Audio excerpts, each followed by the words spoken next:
The Grand Hall of the Galactic Council buzzed with the voices of 100 different species. Tall, blue-skinned Arcosians stood in clusters with the insectoid Vrax. Six-legged Mordan delegates shuffled past floating Quarians. In the center of it all, Ambassador Daniel Wright sat alone at the human delegation table. For 30 years, humanity had been part of this gathering of starfaring civilizations. For 30 years, they had followed rules, paid dues, and offered their resources.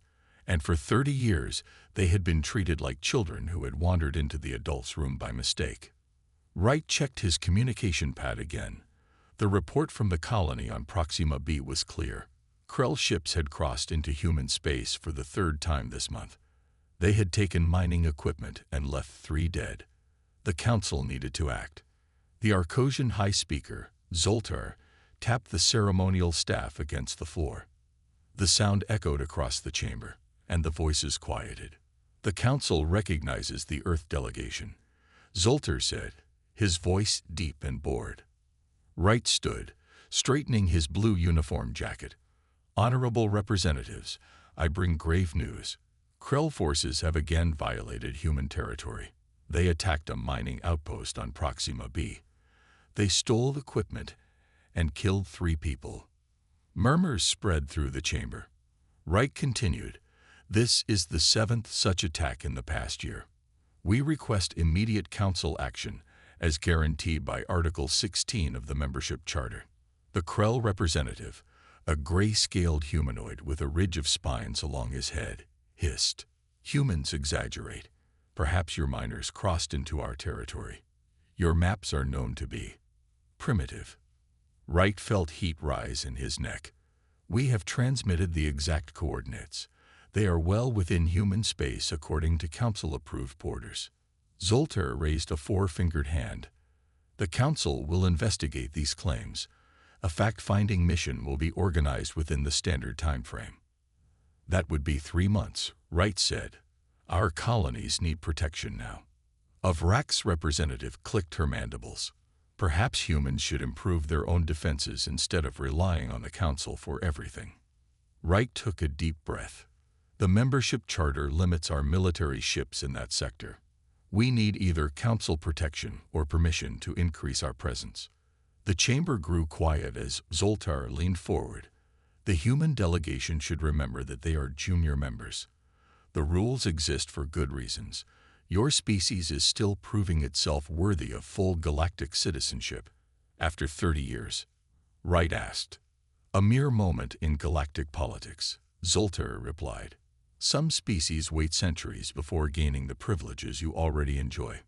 The Krell representative made a sound like stones grinding together, their version of laughter. Perhaps humans should learn their place. The chamber fell silent.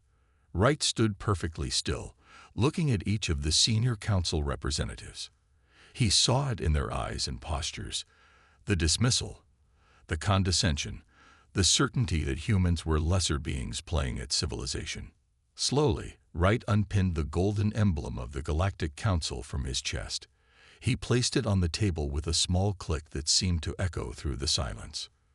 For 30 years, humanity has contributed resources, knowledge, and goodwill to this council. We have followed rules that limit our growth and security. We have accepted less representation and fewer rights than the founding species. We have shown patience. Wright's voice remained calm, but carried to every corner of the room. That patience has ended. Earth and all human colonies hereby withdraw from the Galactic Council, effective immediately. We will negotiate new border agreements and trade deals as an independent civilization. Shocked voices erupted across the chamber. Zoltar struck his staff against the floor repeatedly. Ambassador Wright, this is highly irregular. The withdrawal process requires a formal petition and a 50-cycle waiting period. Wright picked up his pad and straightened his jacket. Check your records, High Speaker.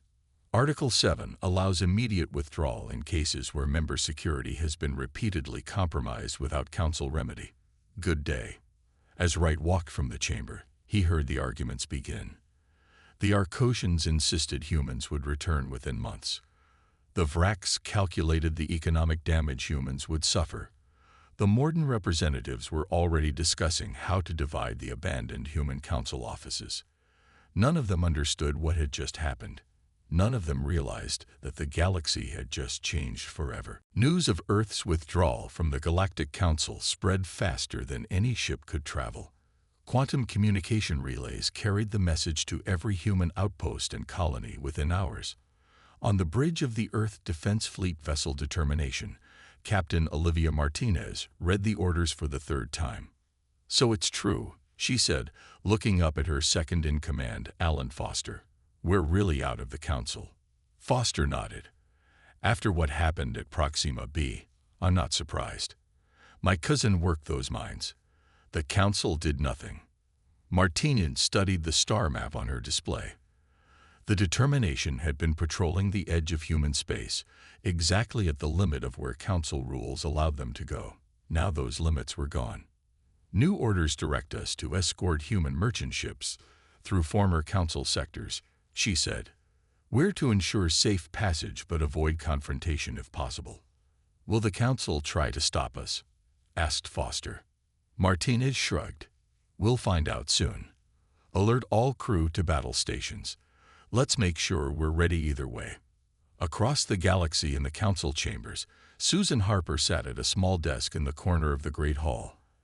As one of the few humans still working with Council institutions, she felt the stares of other species. Her job as a scientific advisor had always been to analyze data and provide reports. Today, no one had asked for her input. The Arcosian High Speaker Zoltar stood at the center of the chamber. "The human tantrum will end soon enough. Their economy will collapse without Council trade routes. They have 6 colony worlds that depend on imports for basic survival." And Aid approached and whispered something to Zoltar. The Arcosian's blue skin darkened, a sign of surprise or anger. "What do you mean human ships are avoiding our space entirely? Where are they going?" From her corner, Harper watched as confusion spread through the chamber. A Vrax trade expert clicked forward, projecting data onto the central display. Council stations report a 15% drop in essential materials. Most were primarily sourced from human mining operations. Our models predicted they would attempt to maintain these trade relationships despite their political decision. Zoltar struck his staff against the floor. 15%. Impossible. Humans need us more than we need them. Harper quietly made notes on her pad. No one had noticed that humans had been preparing for this moment for years. New mines on distant moons, stockpiles of essential materials, alternative trade routes mapped through uncharted space. The Krell representative hissed loudly. "Perhaps the humans have found new trading partners. There are rumors of contact beyond Council space." "Ridiculous," Zoltar dismissed with a wave. "The only civilized space is Council space. Beyond our borders lie only primitive worlds or empty void." Harper kept her face carefully neutral.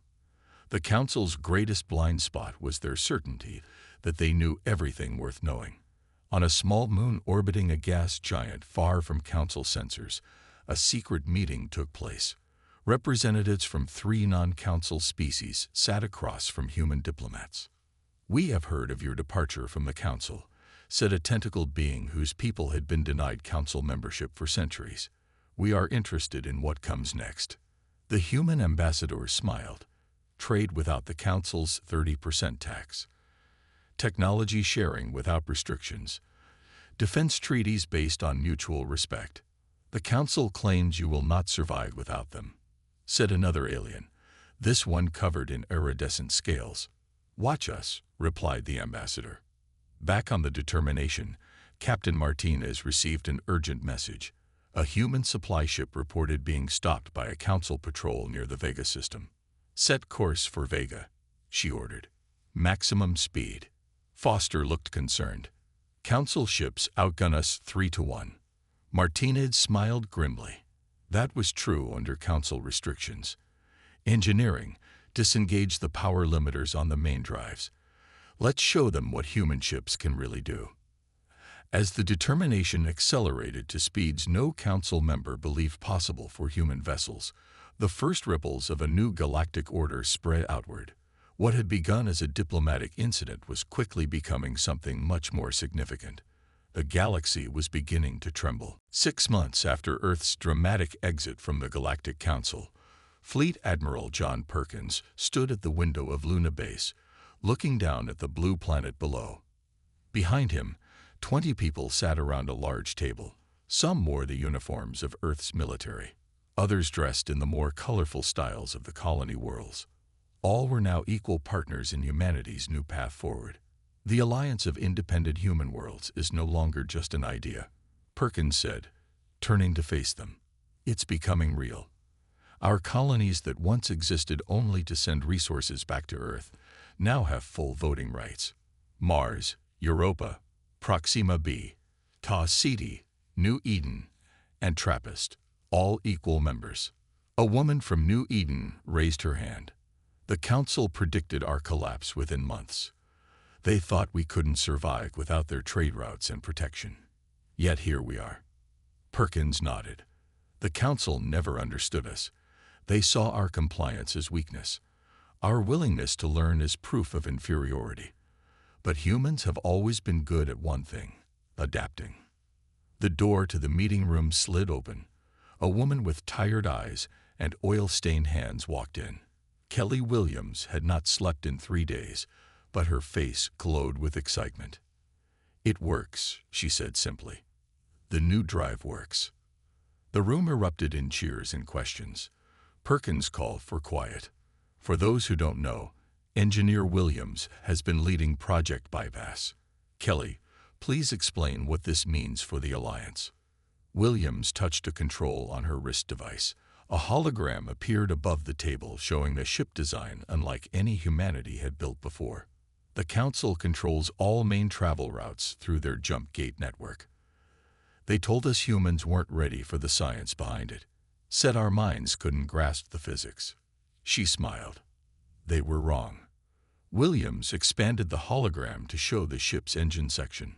"This is the Newton drive. It creates a bubble of altered space-time around the ship. No need for jump gates. No need for Council-controlled routes." A representative from Tau Ceti leaned forward. "You're saying we can go anywhere, without the Council knowing or controlling our movements?" "That's exactly what I'm saying," Williams replied. "And there's more. The drive is faster than Council ships. We've achieved speeds they claimed were impossible." "How soon can we put this on our ships?" asked a military officer. "We've already started production," Williams said. "The first 50 drives will be ready within a month." "Who gets them first?" asked someone from Mars. Perkins and Williams exchanged glances. Perkins spoke. "That's the best part. Unlike the Council, which keeps advanced technology for the founding species, we're sharing this with all human worlds simultaneously. The plans are being transmitted to your manufacturing centers as we speak." The room fell silent as the implications sank in. For decades, the Council had controlled which technologies each species could access. Junior members like humans received only what the senior members allowed. Now, humans were taking a different path. A message alert sounded on multiple devices around the table. The representative from Proxima b read it aloud. "Council ships have established blockades at 3 former human trading posts. They're turning away our merchants." Perkins wasn't surprised.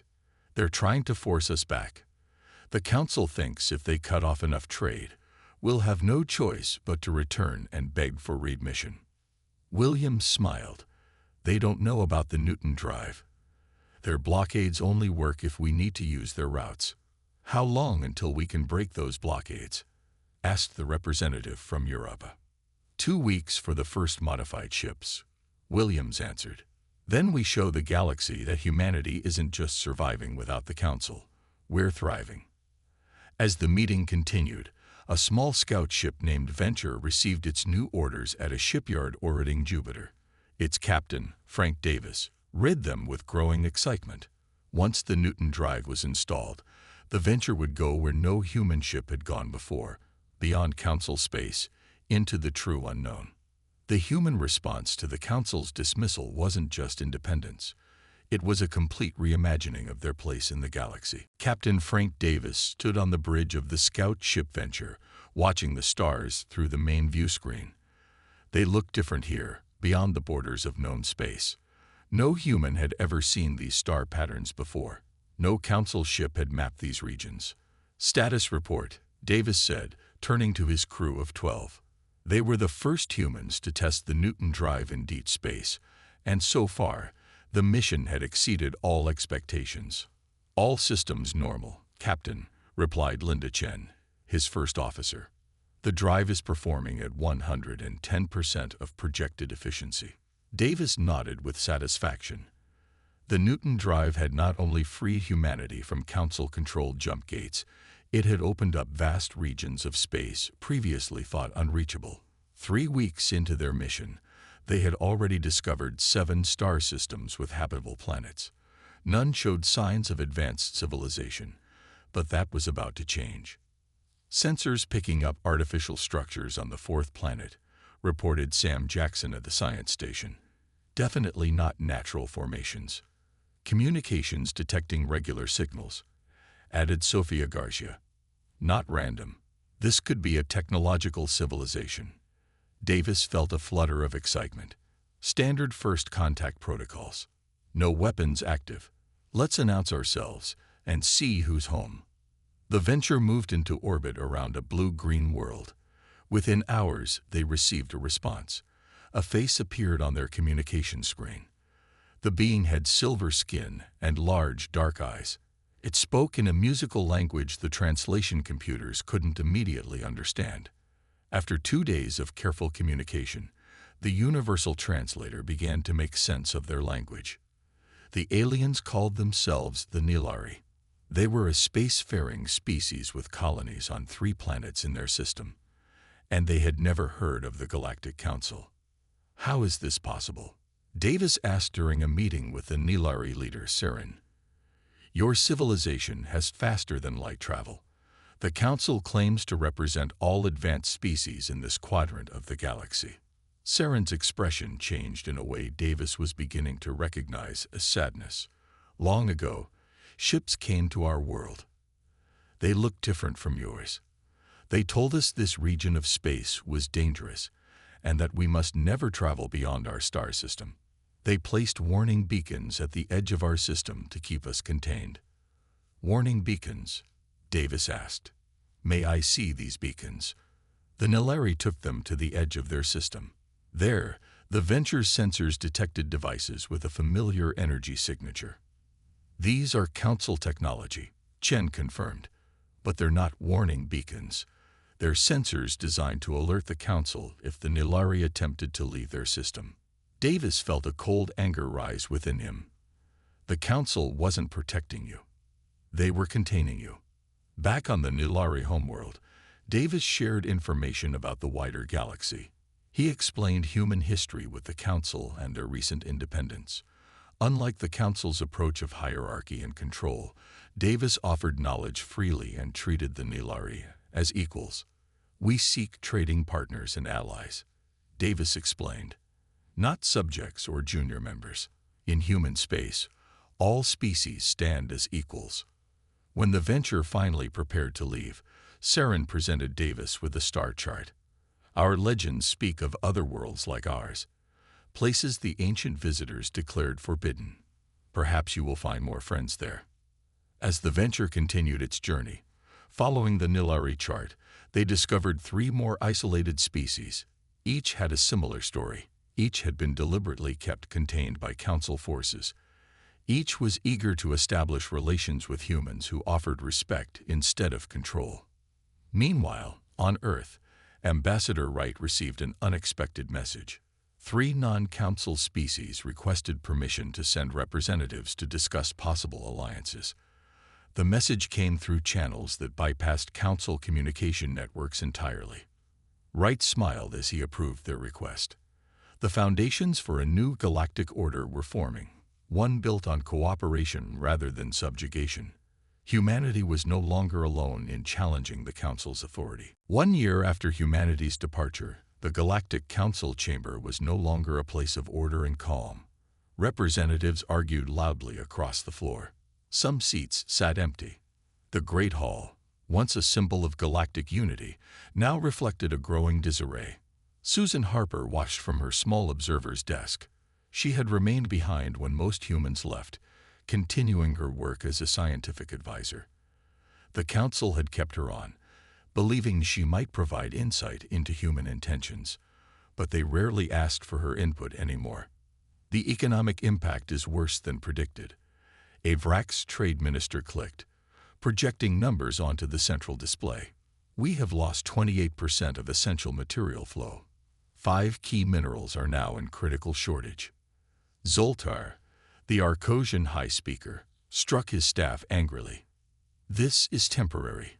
Human colonies cannot sustain their rebellion indefinitely.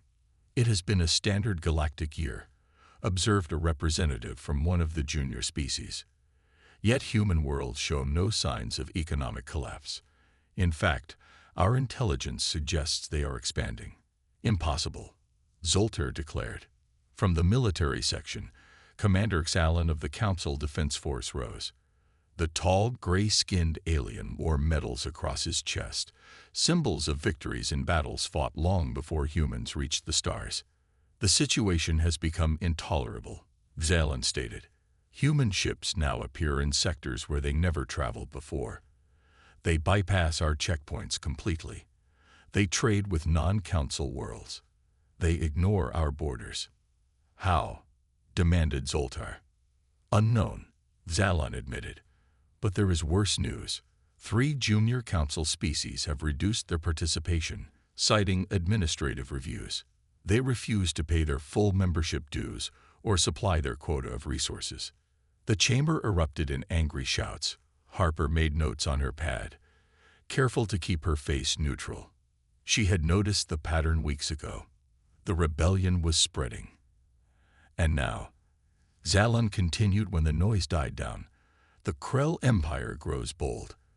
They have increased border violations by 60%. Without human military support, our patrols are stretched too thin. What do you propose? Zoltar asked. I request emergency powers, Xalan said. Authorization to bring humans back by force if necessary. We must make an example before others follow their path. Harper's fingers tightened around her pad. This was the information Earth needed. As the council voted to approve Xalan's request, she quietly left the chamber. In her small apartment, Harper packed quickly. She sent a coded message to the human embassy on a neutral world, then deleted all personal data from her devices. By morning, she was on a transport leaving council space. Her days as an observer were over.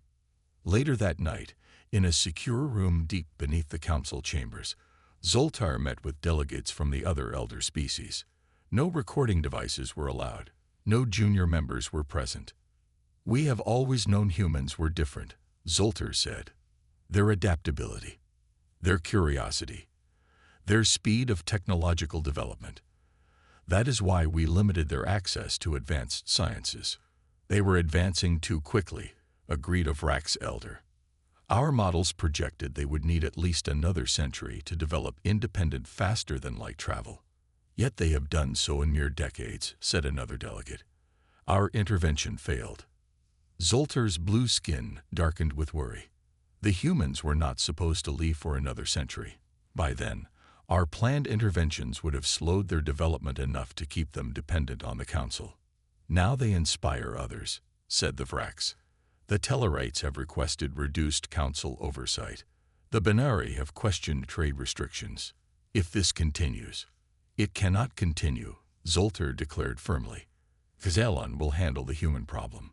Once they are brought back under control, the other species will fall in line. But the elder delegates looked unconvinced. For the first time in thousands of years, the foundation of council power was shaking. The galaxy was changing, and they were losing control. Captain Olivia Martinez sat in her command chair on the bridge of the Determination. A message from Alliance headquarters had just arrived, and she read it twice to be sure she understood. The Krell have attacked the Viridian system, she told her crew. Council forces are falling back. "The Viridians are council members," said Alan Foster, her second-in-command. "Not our problem anymore." Martinez frowned. "The Viridians voted against sanctions on human worlds last month. That may be why the Krell targeted them first." "Our orders, Captain?" asked the navigator. Martinez stood up. "Alliance policy is clear. We don't interfere in council matters." The bridge fell silent. Everyone knew what she was thinking. The Viridians had been fair trading partners. They had 3 colony worlds with mostly civilian populations, and now they faced the Krell Empire, known for taking slaves and stripping planets of resources. "Plot a course for the Viridian system," Martinez said finally.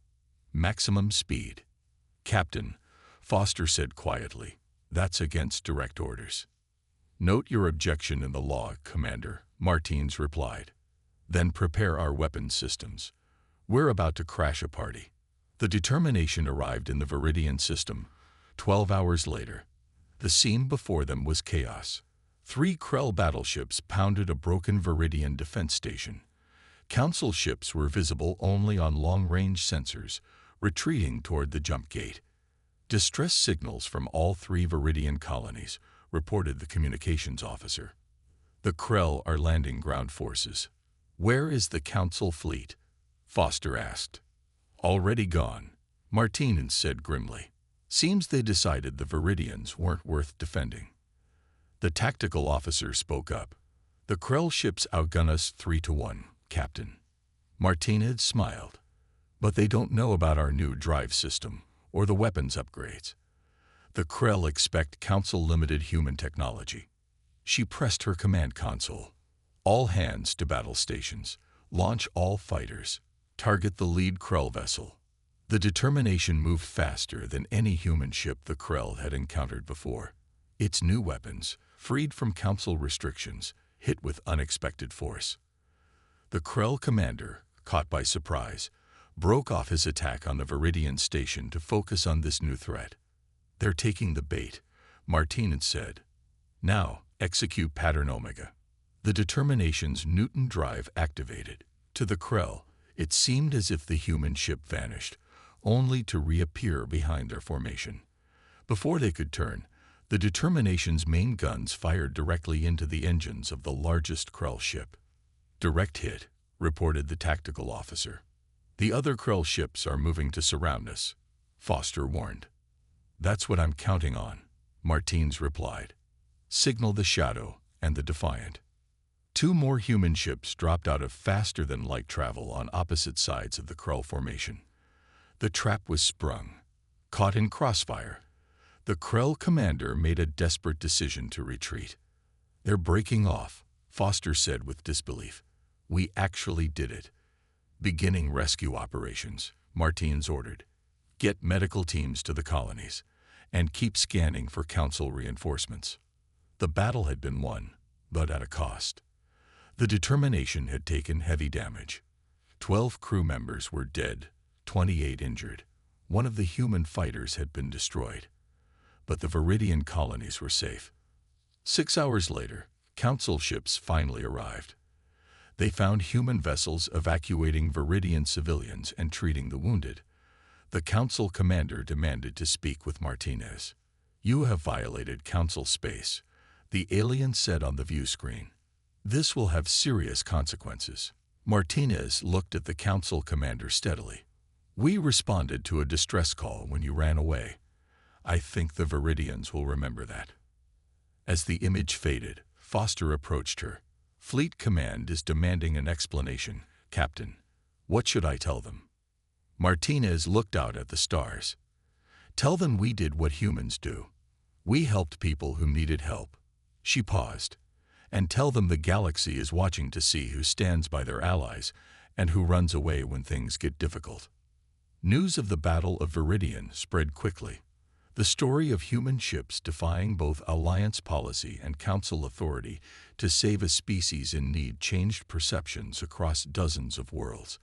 It was becoming clear that a new power had emerged in the galaxy, one that played by different rules. 2 years after leaving the Council, humanity welcomed representatives from 27 different species to Mars. The Red Planet, once a struggling colony, had become a symbol of human independence. Its great domed cities gleamed under the rust-colored sky as ships from across the galaxy landed at the new spaceport. In the Grand Meeting Hall, Admiral John Perkins stood with Ambassador Daniel Wright. The hall was filled with beings of all shapes and sizes. Some were former council members. Others came from worlds beyond council space, discovered by human exploration ships. All had gathered for a historic moment. "This is more than I ever imagined," Wright said quietly. "When I walked out of the council chambers, I only knew we couldn't continue as we were." Perkins nodded. "Sometimes you have to walk away from a bad situation before you can build something better." At the center of the hall stood a large round table. Unlike the council chamber, where species were seated according to their status, this table had no head position. All seats were equal. Wright stepped forward to address the gathering. 2 years ago, humanity left the Galactic Council because we believed all species deserve respect and fair treatment. Today, we gather as equals to sign the Olympus Accords, establishing the Interstellar Cooperative. A ripple of approval moved through the crowd. The Viridians, their silver skin reflecting the light, stood tall and proud. After the Battle of Viridian, they had been the first to formally break with the Council and seek alliance with humans. Unlike the Council, the Cooperative will have no senior and junior members, Wright continued. No species will dictate to others which technologies they may use or which regions they may explore. Knowledge will be shared, not hoarded. Engineer Kelly Williams joined Wright at the center table. Behind them, a large screen displayed the image of a ship unlike any seen before. "As a demonstration of our commitment to these principles," Wright said, "Engineer Williams will now explain our shared technology initiative." Williams stepped forward. The Newton drive that freed human ships from Council jump gates was just the beginning. "Today, we offer this technology to all cooperative members." Excited murmurs filled the room. Under Council rules, such advanced technology would have been restricted to founding species for centuries. But that's not all. Williams continued. "We've developed new medical technologies, improved agricultural methods, and better energy systems. All will be available to every member world, adapted to their specific needs." As Williams spoke, the doors at the back of the hall opened. A delegation of blue-skinned aliens entered. The Arcosians, led by Zoltar himself, had arrived. The room fell silent. Wright walked to meet them. "High Speaker Zoltar," he said formally. "This is unexpected. The Council did not respond to our invitation."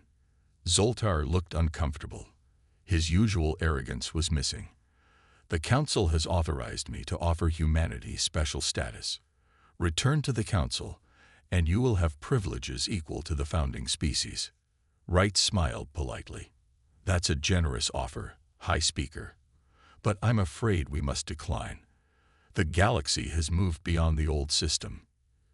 "You cannot succeed," Zoltar insisted, but his voice lacked conviction.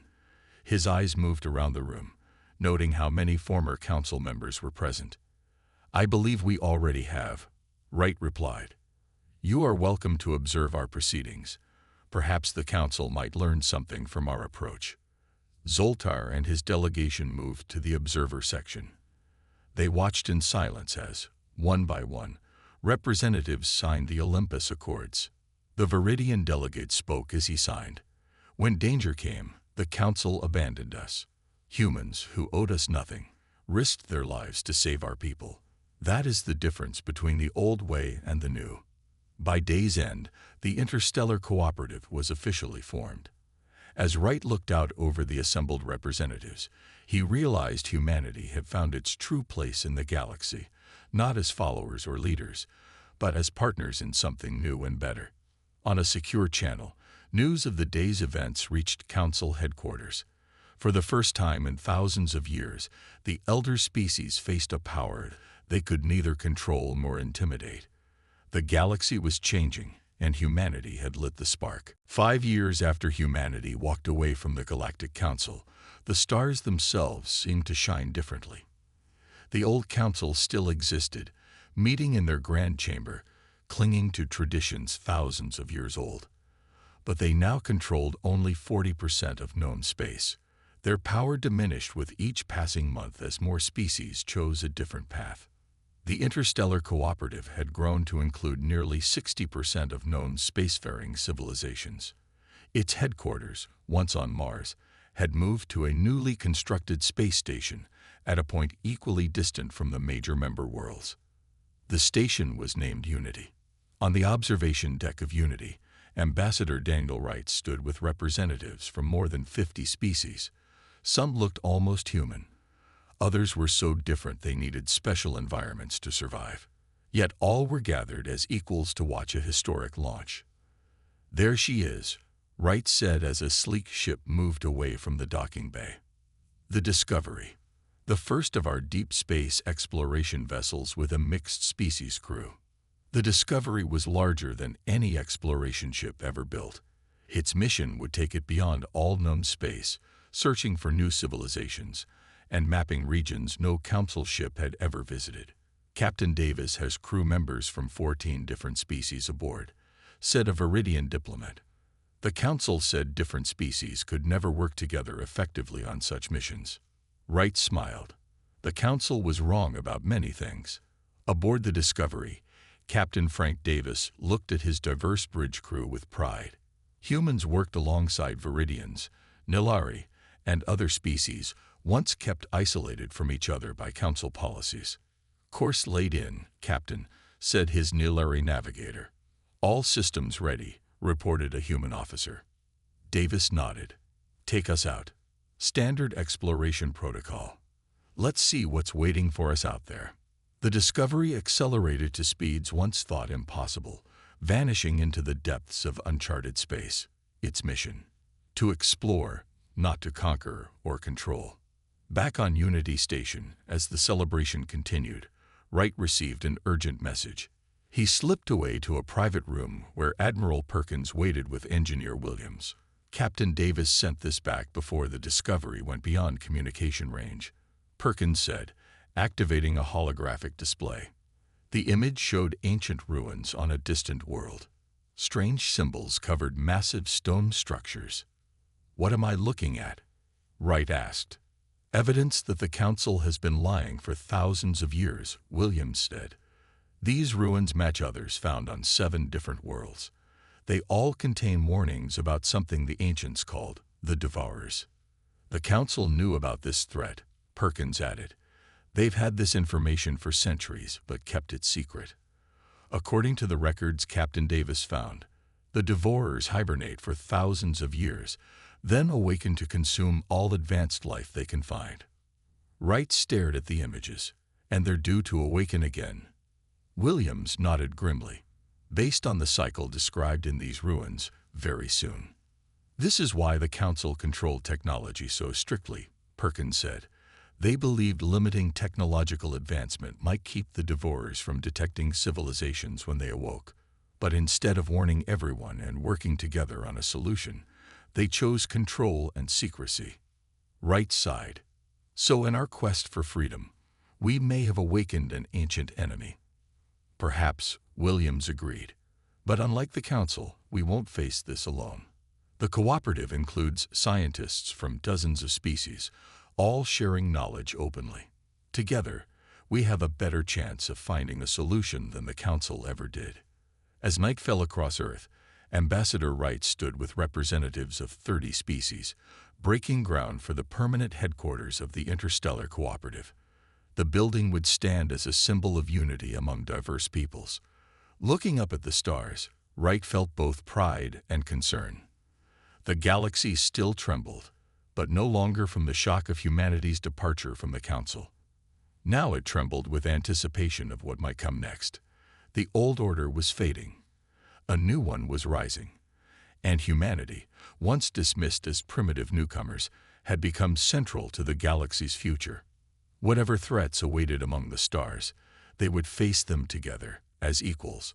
That was the true legacy of humanity's decision to walk away from the Council chamber 5 years ago.